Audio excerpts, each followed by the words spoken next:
வாழ்க்கையில எதிர்பாராததை எதிர்பாருங்கள் அப்படின்னு சொல்லுவாங்க. அந்த மாதிரி ஒரு சிச்சுவேஷன்ல தான் நம்ம இப்ப இருக்கிறோம். 2, 3 நாளைக்கு முன்னாடியெல்லாம் பார்த்தீங்கன்னா, வெளியில போறது, வாக்கிங் போறது, கடைக்கு போறது அப்படின்னு சொல்லி எல்லா வேலையுமே செஞ்சுட்ருந்தோம். நீங்களும் வீடியோ பார்த்துருப்பீங்க. இப்ப வந்து பார்த்தீங்கன்னா, அவ்வளோ ஈஸி கிடையாது. வெளியில போகவும் முடியாது.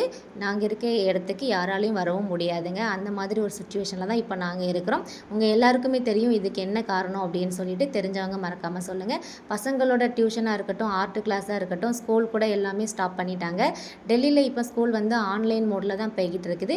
இதெல்லாம் நினைக்கும்போது கஷ்டமா தான் இருக்குது. ஆனாலும் நம்மளோட பாதுகாப்புக்காக தான் இப்படியெல்லாம் நடக்குது அப்படின்னு தெரியும்போது சந்தோஷமா இருக்குது. கண்டிப்பா நான் நம்புறது என்னன்னா, கூடிய சீக்கிரத்தில எல்லாம் சரியாகும். மாற்றம் ஒன்றே மாறாதது அப்படி சொல்லுவாங்க. கண்டிப்பா நல்ல ஒரு மாற்றம் கிடைக்கும்.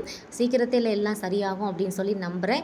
இந்த நேரத்தில பார்த்தீங்க அப்படின்னு சொன்னா, நம்மளோட வாட்ஸ்அப் ஸ்டேட்டஸ் எல்லாருமே வைக்கிறது என்னன்னா, ஆப்பரேஷன் சிந்தூர், ஆர்மி மேனுக்கு சல்யூட் அப்படின்னு சொல்லி நெறைய பேர் வைக்கிறாங்க. பார்க்கறதுக்கு ரொம்ப சந்தோஷமா இருக்குது மனசுக்கு. ஆனா ஒரு விஷயம் வந்து பார்த்திங்கன்னா, இந்த மாதிரி போர், வார் அப்படின்னு சொல்லி வரும்போது மட்டும்தான் வந்து கொண்டாடணும்னு அவசியம் இல்ல. எப்போதுமே